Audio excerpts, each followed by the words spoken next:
So as everybody is joining this webinar, I want to open up and just say welcome. We have a packed panel, meaning some of my very dearest and favorite colleagues to talk about profilometry and aberrometry in practice. This is part one of a two-part webinar series put on by Eaglet Eye. We partner with Ovitz as well. I know many providers out there are using both technologies. Some providers are interested in starting with one or both technologies as well.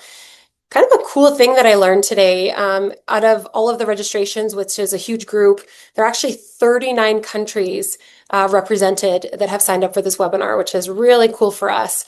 And I wanted to start off also by kind of giving an introduction for those that do not know myself and our other speakers, Doctors Andrea Lasby and Patrick Simard. So I am Sheila. My training is from Pacific University.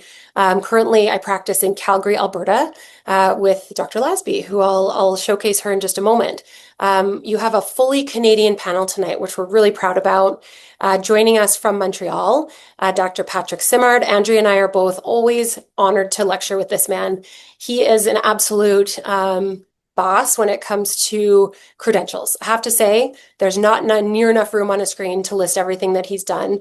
But in summary, he is in private practice and also is a clinical instructor and lecturer at the University of Montreal, which is one of our schools in Canada on the east side of the country. Andrea Lasby, she is a Canadian also. Education from the University of Waterloo. Dr. Lasby is the residency coordinator for our residency program here and is adjunct faculty at the University of Oklahoma. She's done all kinds of cool things in her career too. Again, the list for both of these two is just way too much to fit on one page.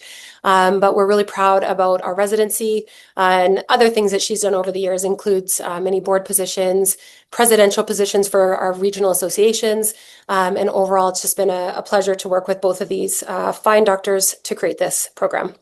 I want to just give a little icebreaker. We have Montreal, we have Calgary. This is where we're from. Anyone that's visiting, please do stop by our offices. And I did ask these faculty members about an hour ago to give me one interesting fact about themselves to share to get everybody to get to know everybody a little bit better. And independently, they did not know that they were both giving the same answer. It was hockey. And of course, that's the most stereotypical thing that I could have imagined, and opposing teams too. And I have to say, I am in Calgary.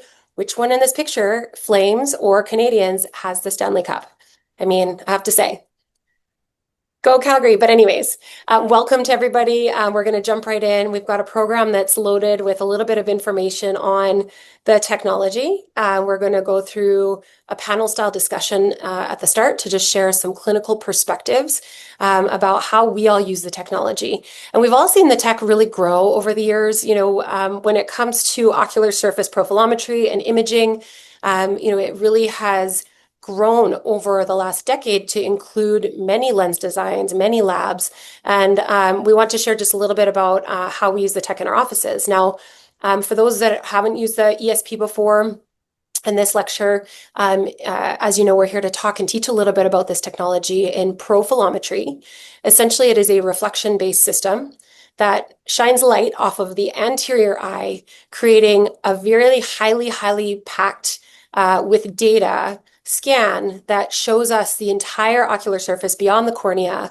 Now, we used to use the tech really just to image the eye and learn about the shape. Now we've gone to the point where we can take a picture, we can analyze it and understand ocular shape using elevation maps, different types of viewing screens. And we can now also plug the information into a variety of different algorithms that our labs have made within their companies to create digital lens designs. And that's the part we're really excited about. We'll share some cases today. And I wanted to open this up just a little bit to start with the panel section. And so when it comes to profilometry, we know that profilometry has really changed the dynamic in our practices. We can use the technology for simple cases. We can use it for complex cases. I want to start, and I'll alternate because you guys don't know my flow yet, but we'll kind of go back and forth so you know. We'll start all the way. Andrea will answer this question first, and then we'll alternate. So when did you start using profilometry, Dr. Lasby, in your practice, and why were you motivated to try it? Yeah, so we have had or I guess profilometry in our practice now for over 5 years. And what influenced our decision is we were looking for ways to be more efficient. How could we get to that final perfect scleral lens faster? And how could we figure out more about that scleral lens shape right away so that we could know, okay, are we selecting the right lens type here? Are there weird elevations, irregularities, more than one, more than two, that we might need to go to a really like specific freeform design, or is this something where a typical contact lens will do? And for us, it's great because you mentioned we do this from our easy to our hard fits. We do it for any pretty much any patient coming in for a specialty lens now we're running the scan on. And even for our very easiest fits, it's great because it gives me an idea even before I start, like, oh, I'm going to have to steepen up the edges here a lot, or I'm going to have to flatten it a lot, or maybe I need to go with a larger design based on what I'm seeing or a smaller design. So for us, it's just about efficiency and getting as much data at the very start so that we can start off, running, and we don't have to be using up all this chair time and full warranty periods to get to that final last lens. So I also like to learn from my colleagues, and I know, so we practice together. I know our workflow. You just said that we actually measure on every single contact lens patient for a specialty lens consult, which we do. Patrick, do you measure every patient you fit with a profilometer? And I'd like to add to that question, what kind of lenses do you fit using elevation data from the ESP or ocular surface mapping tools?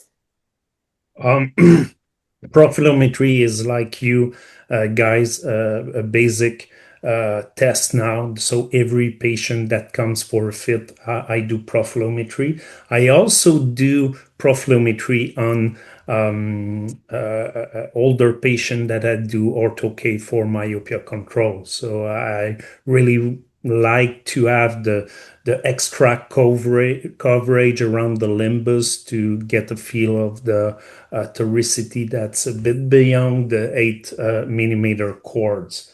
In terms of platform, what I really like about profilometry is the ability to switch between design. Sometimes I just change my mind and thought I will do one brand of scleral lenses and then do another one, or even it can be worse than that. We tag different option, and the patient wants to try hybrid, wants to try a daily wear or GP. So the profilometry data enables me to switch between those modalities fairly easily. Now, ESP has really changed our workflow. Instead of going between different devices, we can actually use the technology to image ocular shape. We can get corneal topography historically with the ability to look at elevation. We can look at other measurements all in one tool, which has been a great help for us to really streamline things into one process. Now, this question I want to ask both of you, and this time we will start with, let's go Patrick this time. And so I want you both to listen to this one though. So what does the ESP change the most in your workflow? Your confidence, predictability, actually, or your workflow, and why? So are you seeing that it changes your confidence, your predictability of lenses, or your workflow? Um, all of this, for me, the profilometry have made me able to move to the concept of one and done. So I do profilometry, I choose a trial lens, I get an over refraction, I can order anything after that. So for me, I very, very rarely I put more than one lens in any eye. So for me, this is the main advantage of the platform. So what I think I'm hearing is that you're able to use the data and predict the starting lens to put on. Why would you put a lens on anyways if we can build these lenses digitally? You're right. Sometimes we don't need to put lenses, but sometimes you just need to get the wow effect or give the patient on an experienced patient, a new wearer, a naive patient, that the wow effect of a scleral lens in the eye can be a selling asset. Man, I've had that happen before where somebody was a little bit unsure. You know, they have been referred for a specialty fit, they have never had a lens before, they have, say, keratoconus, their glasses vision is mediocre, they're afraid of contacts. Man, putting that diagnostic lens on at times to give them that first experience with to feel the comfort and also get that over refraction when they see the vision change. That is a turning point for me that I see with a lot of patients. And that's a really cool moment. Okay, Andrea, I'm going to repeat Yeah, I mean, this. So do you want to go repeat ahead. that? She's so smart. She probably remembers anyways. Workflow, give me my moment. Workflow, confidence, or predictability? And Yeah. why? What do you notice the most?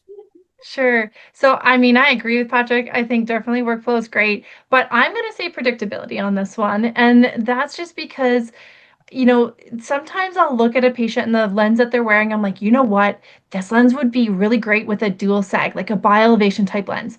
And I'm like, I'm gonna do ESP and figure it out. And then ESP tells me actually there's only like 50 microns of bi-elevation. Like, don't do it. Stay with what you have. I'm like, oh, I had this great idea of what I was gonna do. And then it just gives me the confidence because of that predictability. So I really think those two things go hand in hand.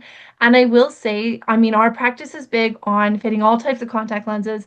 And one of those is corneal GPs, even corneal GPs for very sick eyes, like tilted grass and things like that. And as Patrick mentioned, a lot of the times with topographers, especially placido disc topographers, you don't get the peripheral cornea. And so it's really hard to fit some of these really advanced freeform corneal designs or reverse geometry corneal designs when you don't have that peripheral data. So what I love about doing this for all of our fits is that even for our corneal GPs, I have all that data right away. I don't have to struggle with the fit and then be like, oh man, let's go back and take ESP. By doing it at the beginning, now I have the data that I can use for the whole fit. And so it's just like, get it done, get it over with. And it will really, I think, inform the fit so we can get to that final lens, even a corneal GP, much faster. Patrick, if you have a patient that you're fitting one eye, say they're more advanced keratoconus or something like that, and they're wearing a soft lens on their other eye that also has keratoconus, but not as advanced. So they get reasonable vision with a soft lens, but they need the scleral lens or the hard lens for the left eye. If you're working them up, do you recommend imaging left eye only for your workflow, or do you recommend imaging both eyes? Always both eyes. And I will tell you that many patients, when they see the comfort level, the vision, for sometimes different reason, sometimes they want to have that other eye done. And if you already have the data, then you don't have to make your patient come back into the clinic. You just can order the real lens and then you're done. Yeah. Amazing. I didn't even tell him to say that, but that we agree. Andrew and I agree. We've talked about this a lot. It happens all too often. People will have a great success, and then next thing you know, they want another eye fit, and you're like, "Duh, I should have just taken the measurement on the first day." So I'm glad we're definitely aligned in that. I want to shift just a little bit and next, so that we do have time with a healthy amount of time to go through our cases today and move into data acquisition. So I wanted to share with you what it looks like to take the scans. And so in our practice, and I'll ask Patrick, I speak for Andrew and I know a lot of colleagues globally that will do the same process. We start with a numbing drop. Not every office uses numbing drops for taking profilometry. You really don't have to. We do to prevent reflex tearing, and we find that that works very well in our office. Numb the eyes. The next step is to get the patient set in the instrument. So before we add the fluorescein, remember that this is a reflection-based system. We always want to set up the height properly and position the patient so that when it's go time, it's go time. This is what we do next is we really saturate the eye with fluorescein by applying usually a saline or a preserve-free drop to hydrate the strip. Apply a lot, have them look up, down, left, and right to mix it all around. Some providers will use a liquid version of it where it's fluorescein in a bottle too, which works just fine as well. And then, as you can see, they're ready to just hop right in. Now, the screen for the as we're measuring is really very impressive. You can see a beautiful open eye image. And what I want to highlight here is data acquisition is reliant on getting those eyelids out of the way. So in our practice, we'll often have the patient move the lower lid out of the way and then the person taking the measurement may lift the upper lid well out of the way, straight up, straight down. We sometimes have a third technician come to do the eyelids or help out as needed. Patrick, how do you handle, just very quickly, not in too much detail, alkane or no alkane, so freezing or no freezing? Yeah. And how do you do your hand positions for getting the eyelids out of the way at your office? Usually, I will put fluorescein on a naive eye just to assess dryness and the ocular surface. Then I will numb the eye, put a gel, and put Mhm. fluorescein back into the eye. Perfect. And after that, I will call remotely one of my staff, and I'll be the one taking the measurement. And I have many staff trained to just hold the eyelid. And we've tried many different, me holding the eyelid, trained two staff. And what I really like about the fact that it's me taking the measurement is that I can assess the quality of the scan right away and select the best one right away. So for me, in terms of workflow, it works pretty well like that. When we do the same, you'll see that we do click, click, click. It's very fast, doesn't take Yeah. long, gets the images and puts them all together in a way that's just straight ahead. Do not need to move the eye up, down, left, right, to stitch anything together. It's just one continuous image. Now, would you say, Andrea, with the any tips for other things that you may have your staff do or any other comments on the clinic flow? I think we pretty much covered most of it, but any last feedback Yeah, on? Yeah, and I think that there's definitely something for you as a practitioner taking the image for sure. At our clinic, we do delegate because generally I'm seeing another patient at the same time. So we will have one or potentially two techs doing this. And generally, for us, it's the more data, the better. So they'll take lots of pictures and then I'll go through and pick kind of what my favorites are looking at the data. But Patrick did mention, putting gel in the eye. Really important to make sure this eye is wet. So, if you do have a dry patient, add in drops before you do this. And I do think that that really, really will help with that acquisition because if you have a dry eye, you're going to get bad data and then you won't have anything reliable for making a contact lens. Amazing. Now, the world we are in, and we all know this, is very competitive. People expect things now. They expect things to be personalized, and their contact lens experience is really no exception to that. And one of the things that we do see with profilometry and other ocular surface mapping tools is that, without them, now when I think about it, we're much less accurate in making lens decisions. And as Andrea mentioned, choosing what design that we might choose. Do we want a free form? Do we want to choose something that's actually spherical? I had one this week that I fully expected to throw a toric trowel lens on, zipped in and checked out their eaglet first, and I ended up putting spherical lenses on them because they were basically the same all the way around the clock.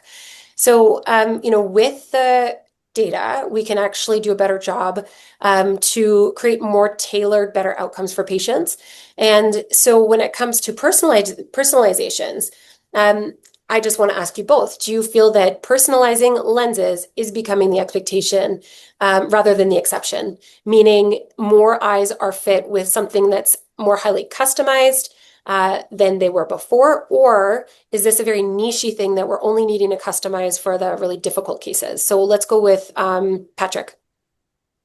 Um, I do feel that the basic design of many manufacturers are definitely more complex than they were just a couple of years ago.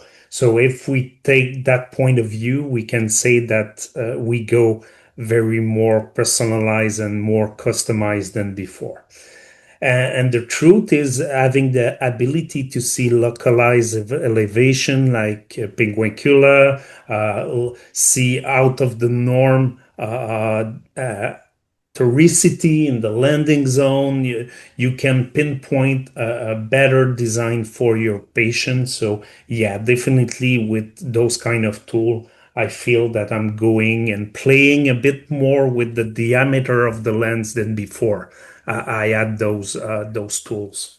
Mhm.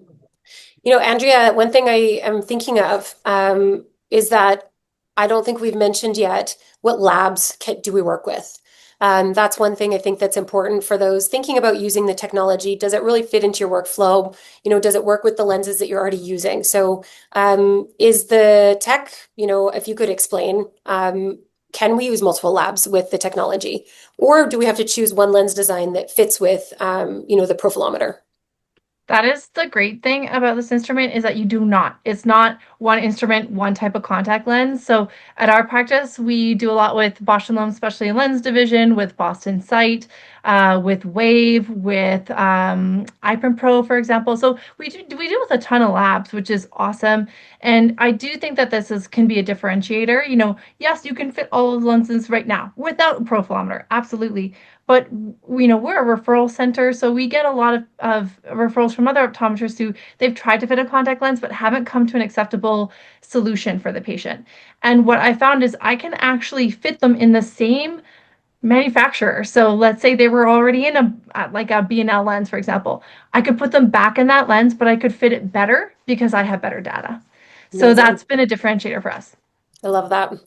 Now, we're right on schedule. You guys are like way too good at what you do because timing wise, we're leading into our cases to spend about 20 minutes or so, probably maybe 20, 25 on a few cases that we wanted to highlight the breadth of different types of applications of profilometry to lenses. But as far as one final piece of personalization, patients also expect an experience. And so something that comes to mind for me that I'll just pass back over. I'm going to give this one to Andrea just because I'm thinking about what we do at the practice right now. In fact, on our screens, often we'll use the data. So these beautiful maps that we create, I want you to talk a little bit about how that allows us to personalize the patient experience and show value in what we're doing. We charge extra for specialty. We definitely not, I mean, it's one of the things that you have to charge for your services. And if we are charging more than a routine eye exam, we want to show value. And so, do you use with your patients the tool or the data output as an education tool? And how would you recommend that doctors do that? Yeah, so I like to explain it as a fingerprint. Everyone knows that your fingerprint is different than everybody else's. And like your eye shape is different for you than everybody else's. So when we can design a contact lens, what differentiates us from, another optometrist down the block that's also fitting these lenses is that I know exactly your eye shape. So whether I am doing a notch, a microvolt, I am doing more of a freeform design that is empirically driven, it doesn't really matter, but I'm able to show that patient, look what's special about your eyes, and also very challenging. So this is why maybe somewhere else you failed in the past, and you may have seen multiple practitioners before you saw us, and our goal is to be the problem solvers. So that's where we kind of step in with this technology. It really helps to illustrate because we have big TVs up in our exam room. So we have like the typical computer you would type on, but we have big education TVs. And I love to bring this up and show them like, look at the high areas, look at the low areas, look at the difference in colors you see. And that means that there's difference in shape. From all the shape studies we've learned in the last 10 years, we know eyeballs are not round. So how do we customize that to make sure that it's fitting you, to make sure too, you're not getting like posterior lens debris stuck in there, a lens that moves on blink. There's so many things that we can customize quite quickly so that we don't run into those same problems that patients may have experienced elsewhere. And again, that just goes to personalizing it for them, giving them that like unique value that you're in the right place, you're in the right hands, and that peace of mind. Love that. I thought I was only going to learn from Patrick because we work beside each other half the time, but I'm going to steal the fingerprint analogy. That's a great one because it is very true. Just for information out there, and this, I promise we'll move on to cases. I just get come up with ideas and questions all day for you too. Patrick, could you comment on the fingerprint in that? What is the typical shape of the right and left eye? Is it usually the same, do you see? Are they largely asymmetrical? They're unique, huh? Unique fingerprints. Unique fingerprints, and I do think that the profilometry is a very good tool to manage expectation, as you said, and manage sometimes explaining why it failed somewhere else and why we need to go a more elaborate road. I am also use the ovits to show what is the aberration level of the patient without any lens. And most patients find it really reassuring that we know how bad they see, and that it's not only a thing in their mind or anything. So I feel that profilometry and aberrometry in an open platform like those two goes really hand in hand for me in my practice. Oh, love that. Talk about validating. If they have tried to describe what they see to providers over years of eye exams that no one has been able to help or solve that problem, and you can show them the aberrometry scan indicating what their vision could be. And I know that you have some case examples, Patrick, so I won't give away too much of it, but how validating to have a provider that has the technology finally to quantify these things and to really help to show that you do understand why it is that they're not seeing the same as their colleagues or family. Now, we're going to start moving into our case reports now. Andrew and I were tasked with making sure that we had some cases included to communicate very clearly that the technology is not just for the crazy eyes. We get a lot of crazy eyes at our practice, but the reality is that the technology is for all fitters and is for all types of cases, whether you're just starting out or you're the person in your area that gets all the train wrecks. There really is a place for all levels to be able to use the technology to their advantage. So I'm going to turn over our first case report to Dr. Lasby, and just housekeeping for you too. I know I'm moving the slides. If you notice that I'm not keeping up with you, just feel free to put your finger up and I will go ahead and advance it. I'll be watching you very carefully. Okay, perfect. All right, so we'll dive into our first case here. So this was a typical 30-year-old male with severe keratoconus. Worse in the right eye than the left eye. Came complaining of ghosting, poor vision. So right away, we looked into all of our lens options and kind of decided, okay, he's so severe, we really need to be thinking scleral lens here. And so this is where we are deciding, this is kind of how the first day, how we look and how you're seeing this patient. So automatically that left eye, nice clear cornea, which is great, but look at the right one. Not so clear. Big cornea, big scar in the middle there, post eye drops. And this is not unusual for us to see. So before you jump to put a lens on the eye, always, of course, make sure you're looking at the cornea, see what kind of thing are you dealing with here. So for this patient, during the fit, this is where we're saying, okay, let's again take images for both eyes. Let's look at the shape, and see how things are going. And we'll talk about options. Sometimes with scars, I'll still put a lens on just to see if I can get anything better, because this looks like a pretty dense scar, but sometimes in the fit, you just put it on and you're shocked that sometimes they can see around it. So when we take a look at the actual profilometry of this patient, this is a map, for example, of the left eye and how that looks. So nice, beautiful image there. But we can see, yes, the irregular steep cornea there and more of a toric scleral shape. So right away, we're thinking, okay, we're going to be in a toric lens or maybe a bielevation lens. And in this case, we decided to go with actually a freeform design. So this is one of those ones where we put a lens on the eye, as Patrick was saying. It's mostly so that we can check vision, but the lens itself is created from this lens, and so or from this image. So when we take a look at that on the left eye, this is one of those beautiful cases, and it doesn't happen all the time, I have to say, but one of those cases that is beautiful where it's one and done. We got to order empirically one lens, and it looks beautiful on the eye. Patient seeing well because we had done our diagnostic refraction over a diagnostic lens at the beginning. And because there's no rotation, that astigmatism prescription is right where we want it. So amazing. So this is quite a quick, easy example of something that worked really well. But what about the right eye? So think about that scar. What are we going to do here? Well, when we put the lens over the top in the trial fit, we couldn't get any better. And so this is a good example of always remembering that sometimes we can't just barge in and fit a lens on everybody as much as we would love to. Sometimes the best option is actually a surgical option. So in this case, instead of fitting, we went ahead and fit the left eye, but instead of fitting the eye, we actually referred back to a local ophthalmologist here and said, you know what? This patient would do so much better with a full corneal transplant. And that's what you see here is the after image. And so really awesome example. Now, this wasn't the end of this patient's story. So I know, Dr. Morrison, actually, you followed up with this patient just recently. So why don't you tell us the end of what happened to this right eye?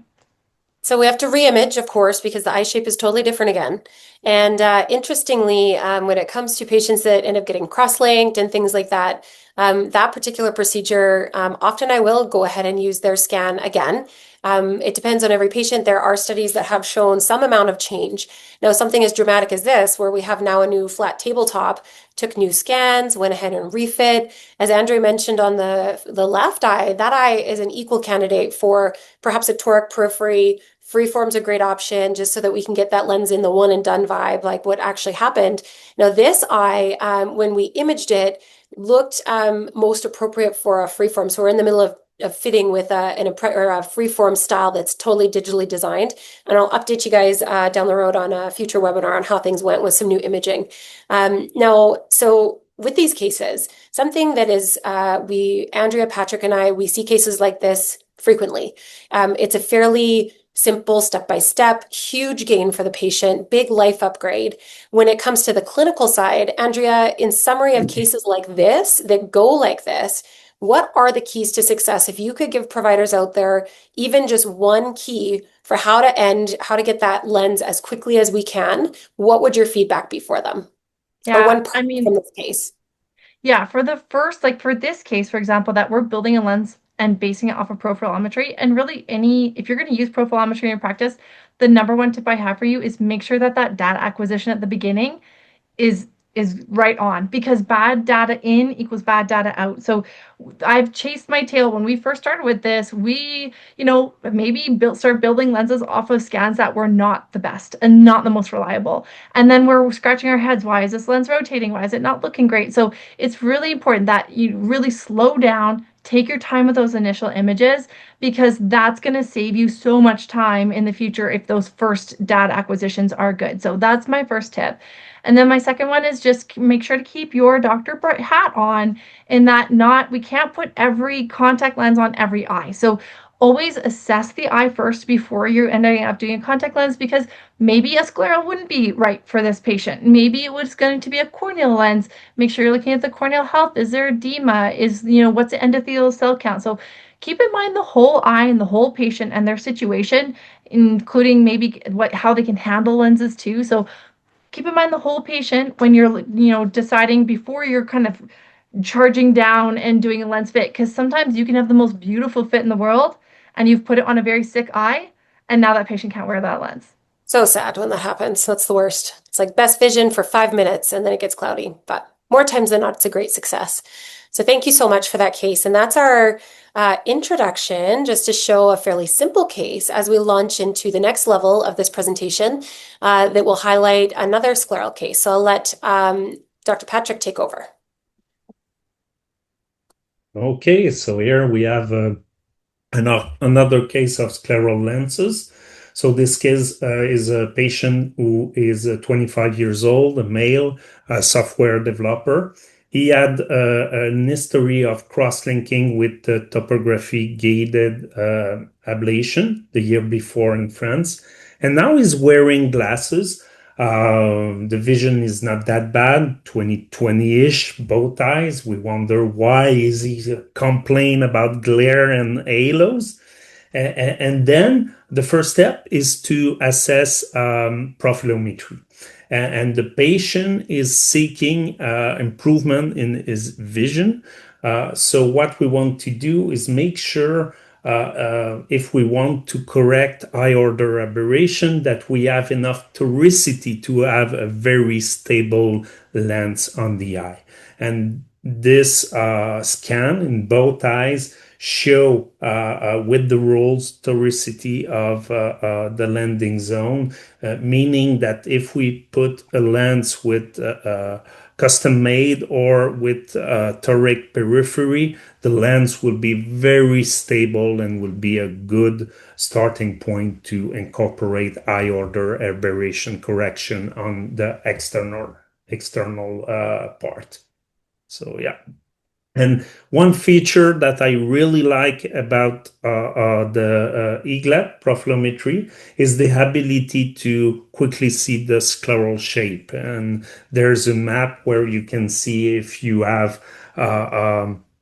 quadrant specific, irregular, spheric, or against the rule, with the rules. And also on those maps, you see the blue circle. This is a localized zone of elevation that will typically need to be corrected. So in this case, with the patient, he was really picky with very high expectation. So I explained to him that we can go with a regular design to put the high order aberration, or we can go full customization and do a really smart 360 design. So I send the scan to the lab, and they customize the internal part of the lens, and those are the lens that we order.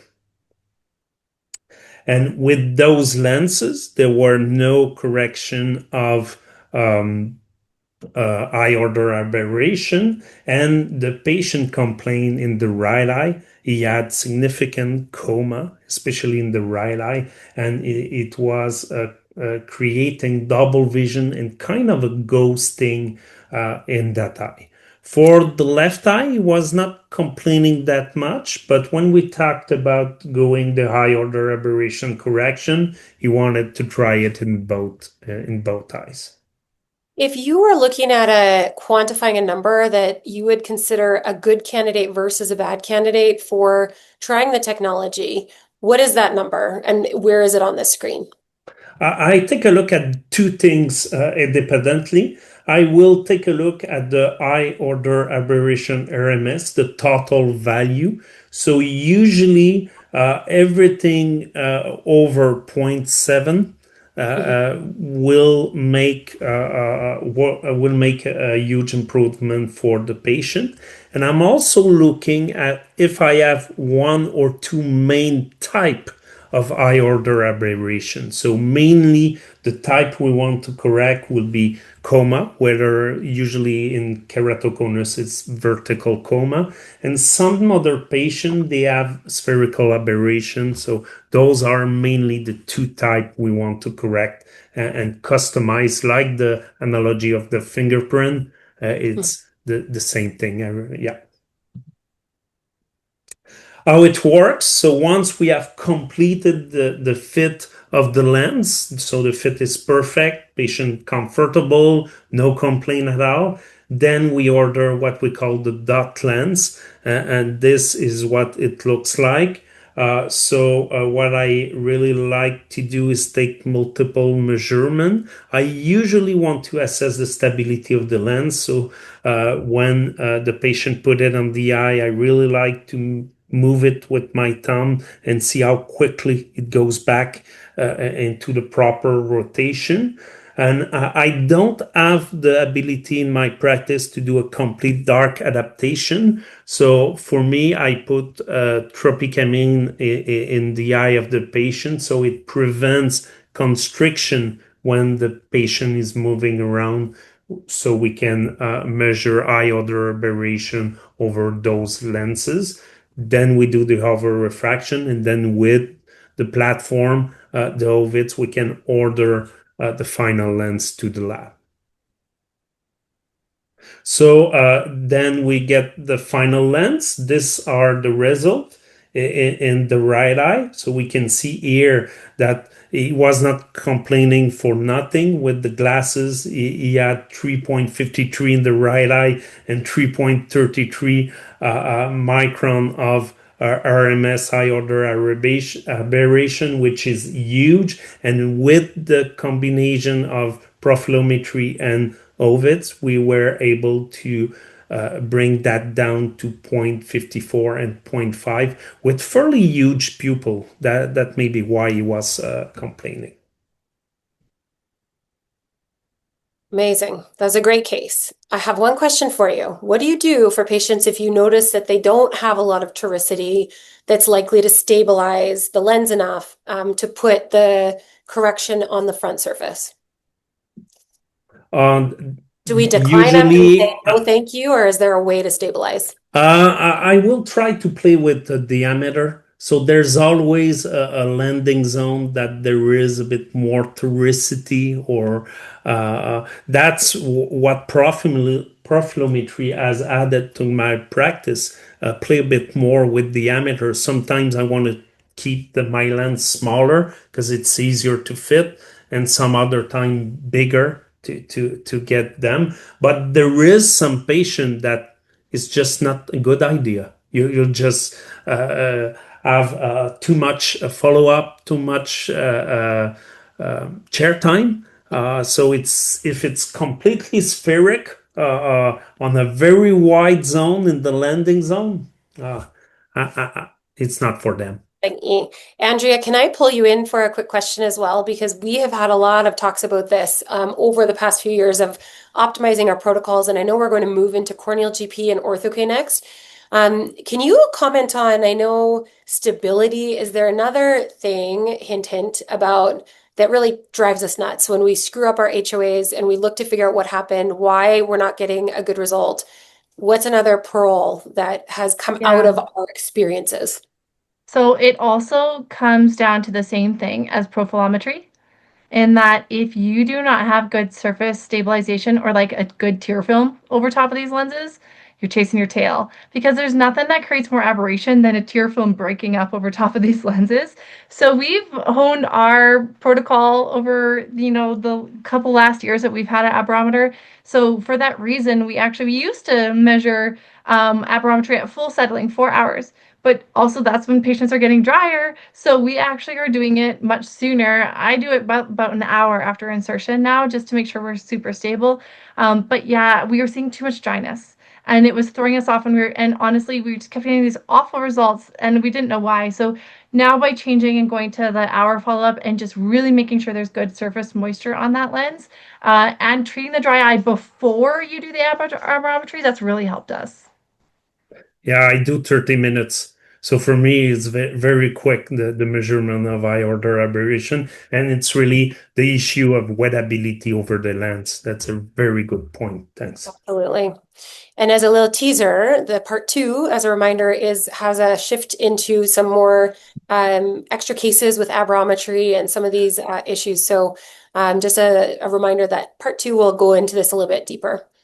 Okay, so to orient our team, because we're all about the team playing right now, is to deliver this in the right amount of time so that we can have Q&A at the end.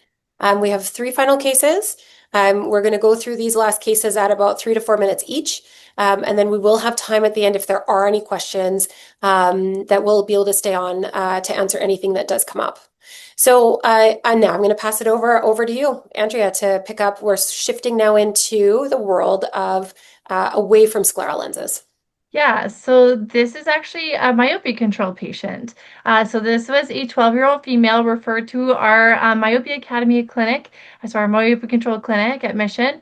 And just as a history, mom was hyperopic, dad was myopic, which is great. But if you look at this 12-year-old already, look at the axial length. It's way too long already, 26.5 millimeters nearly for both eyes.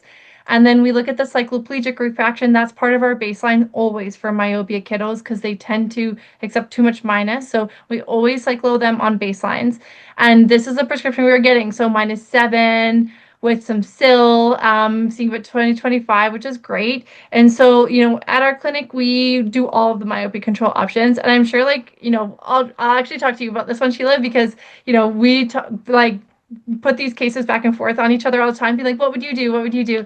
And so Sheila, looking at a high prescription like this with the astigmatism, what generally would you start with?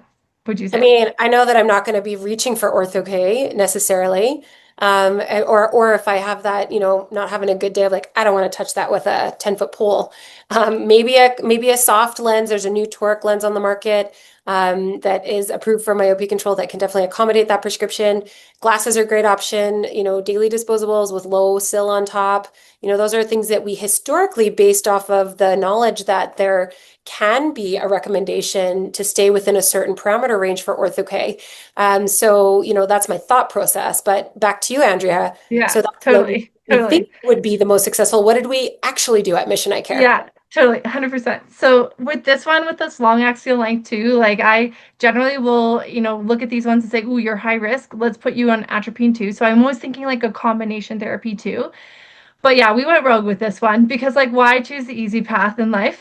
So what we did with this one is we actually decided this patient was actually a competitive swimmer and really, really wanted lenses that she could just wear regular swimming goggles with and didn't have to deal with wearing them in the pool. So even though with that high prescription and the astigmatism, we decided, okay, let's give Ortho-K a shot. So we decided to take you can see our the best baseline scans there for profilometry, and we actually built the lens from those profilometry scans. We went with a wave lens, a night lens in this one, and it's really great because the system really is quite customizable and you can really see exactly all the parameters and exactly what you're ordering. And so we just ordered that first one off of profilometry. And then on the next slide, you'll see kind of what it looks like on day one. So if you look at the tangential curvature difference maps, okay, we're starting to get a little bit of effect on day one. Axial curvature is coming now by day five. Now starting to work even better, which is great. So yeah, we're already starting to get a nice bullseye effect here. And generally with these ones, I still leave them like the full 3 weeks before we make changes because especially when you're working with higher powers like this one, and it's not, I wouldn't always recommend if you're new to Ortho-K, don't start with this lens.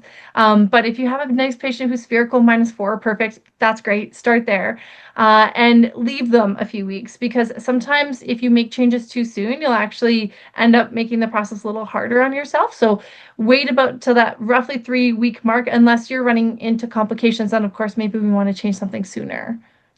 And then a key take home that Andrew and I wanted to add to this is that the data is absolutely same but different. And so we're very used to looking at corneal topography in a certain color scheme when we're fitting ortho-K lenses.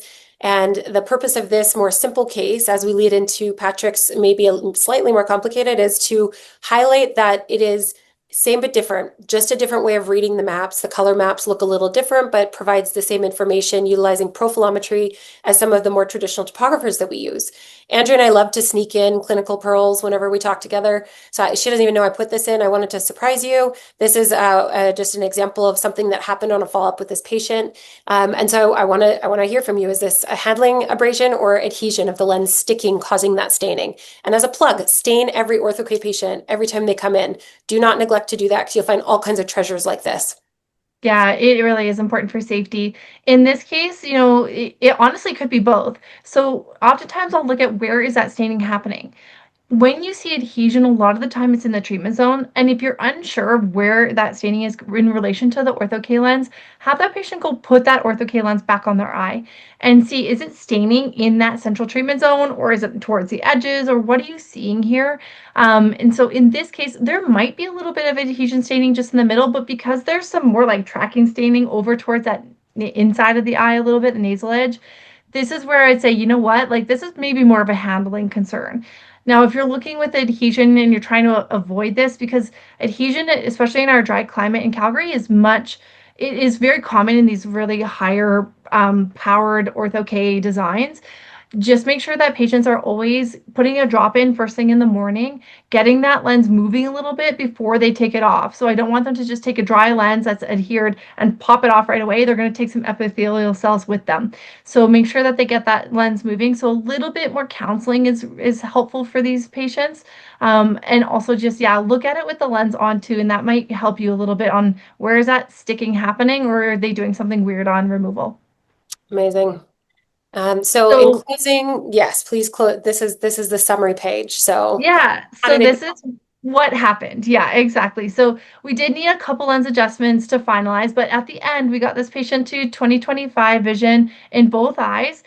At the end of the day, which is kind of expected sometimes with these really high Ortho-K wears, by the end of the day result, they did find that the treatment was wearing off a little bit. So, towards the end of a school day at home, we had tiny, tiny little myopia glasses, zero point 0.5, that they could wear at the end of the day just to get them all the way to the end, for homework and stuff like that if they needed it for looking further away too.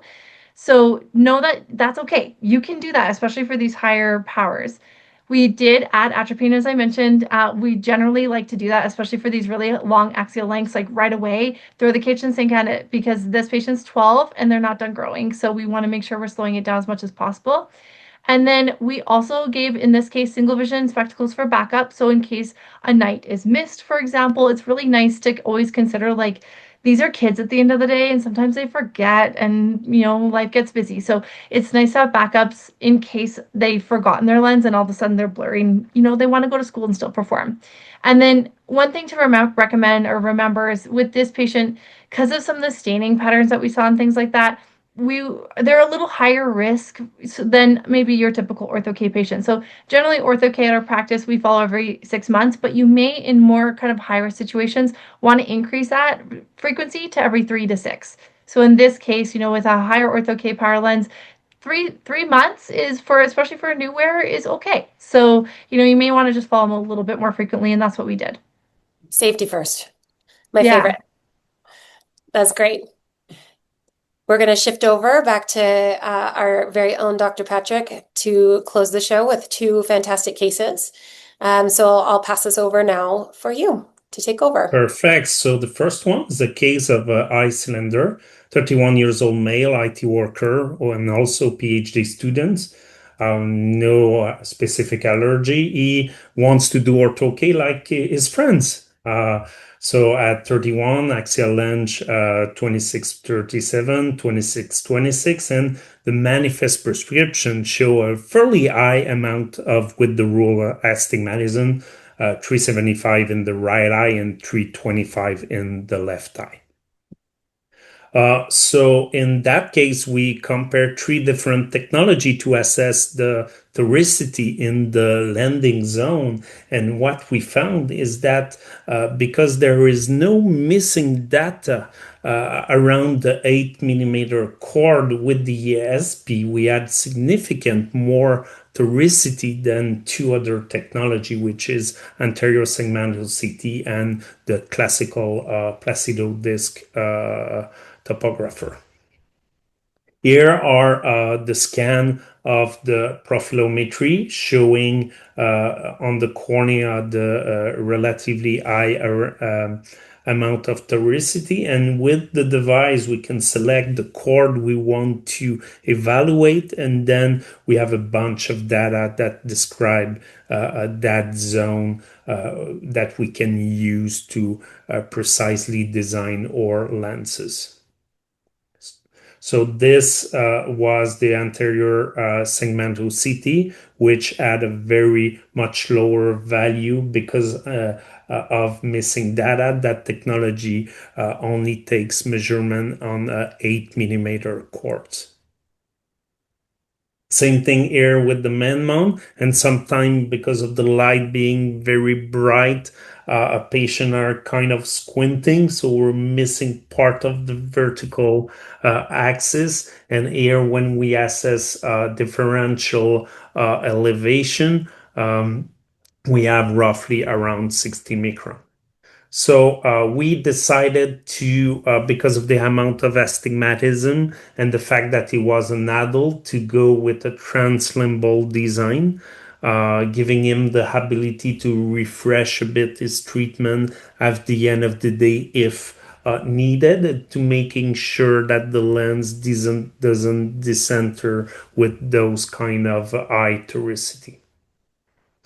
So after 1 week, the patient was wearing the lens 8 hours during the night and roughly 2 hours at the end of the day to refresh the treatment. He was complaining of halos despite a vision of 20/25 in both eyes, small over refraction, no change at that point. Follow up a month later, the halos were still there, and I found that the zone, the larger of the zone were very small, so we order another pair of lenses with a wider optic zone. So those are the final lens. We can see that they're bigger, that the limbus, very comfortable. And because they don't decenter when you wear them, the eye open, that's why you can put them in your eyes and refresh.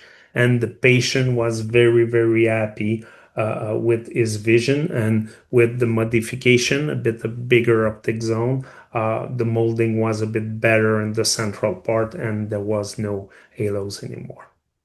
Very cool. So those are the final lenses parameter compared to the other one. Great case. Amazing. Beautiful imaging. So And this is the video of the fit, and those lenses are moving quite well, and they don't push the limbus. They vault kind of over it. That's why they're comfortable and safe for the eye. So this case highlight the importance of having reliable data. So as we mentioned and talked a bit earlier in the webinar, that 8 to 11 millimeter kind of cord, we get that for any corneal lenses with profilometry. And also because in this case we did a bigger central optic zone. Usually when we have a smaller design, we don't have a lot of landing zone. But by doing translimbal, we are able to have a wider landing zone, making sure it's safer because there's less risk of decentration. now Now this the last one. Okay, made I'll try it. to make Made it it. quick. No, you present it in your charming way with the accent. We're here for it. Okay, so last case is a case about a 24 years old female. She's a data scientist, and she wants to do orthokeratology. She had an history of daily wear RGP, and she's worried about her myopia progression. She also take luteins as a supplement. She doesn't have any allergy. Very huge axial length, over 26, 27.65, 27.85. No peripheral lesion, despite pigmentation variation. And the prescription -10 with almost 3 diopter of cylinder in the right eye and 225 in the left eye. So we did profilometry, very good data, almost very wide data here, and we can see that we have with the rule astigmatism. So those are very good data to design a lens. And after talking to her and also assessing the landing zone, the question was, do we go scleral to fit her, or do we go RGP lenses? So after discussion, and because she had a previous history of RGP wears, I've decided to go RGP daily wears, but she was concerned also about myopia progression. So we decided to go multifocal lenses. So we exported the data to the wave design and design kind of a huge RGP lens to cover almost all the cornea. But I added an addition of 5 diopter in both eyes to give that amount of spherical aberration to make sure that we stabilize the myopia. Next, yeah.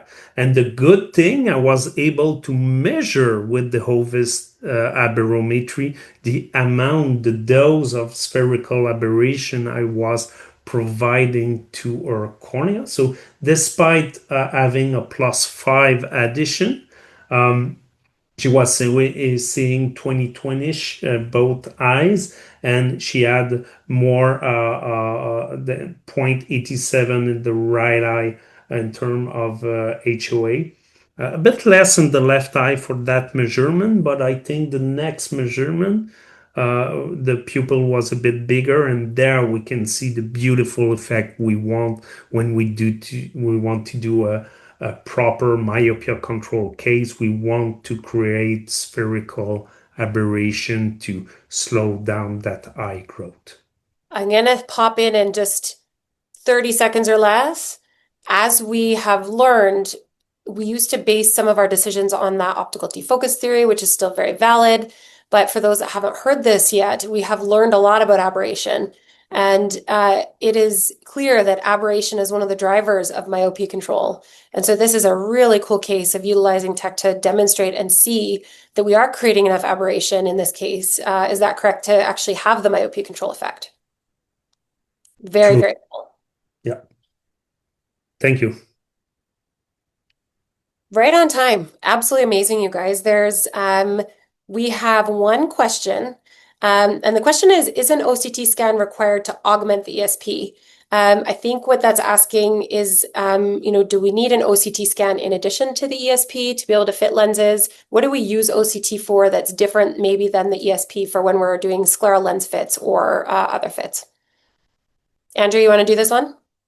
Sure. I mean, for me, I had my OCT first, and I still love it because I really think that's necessary when you're looking at a scleral lens Mhm. on assessing exactly what that vault is at the end of the day. Mhm. Looking at it over a high elevation area like a nodule, or how is it landing in certain areas. So I still think that like the OCT is on. It was for me. I got it first. But I think that profilometry is really like sped up my fitting after. So for me, I would recommend everyone have an OCT first, because you can also look at pachymetry and some other really great stuff with OCT. So that's my first go-to. But very next, as you get more into these fittings, consider a profilometer, because I do think it will make you more efficient for sure. Wonderful. Well, thanks so much. I, again, will always welcome any chance to spend any amount of time with the two of you. I always learn things from you both anytime we get together or get a chance to lecture together. With that, we'll just leave the rest of the night is yours. And we do look forward to meeting with you. For those that are interested, the next webinar is coming up. So check it out through our eaglet team online. It's listed. And you'll have some email reminders about that next session. So thanks again, you guys. Really appreciate it.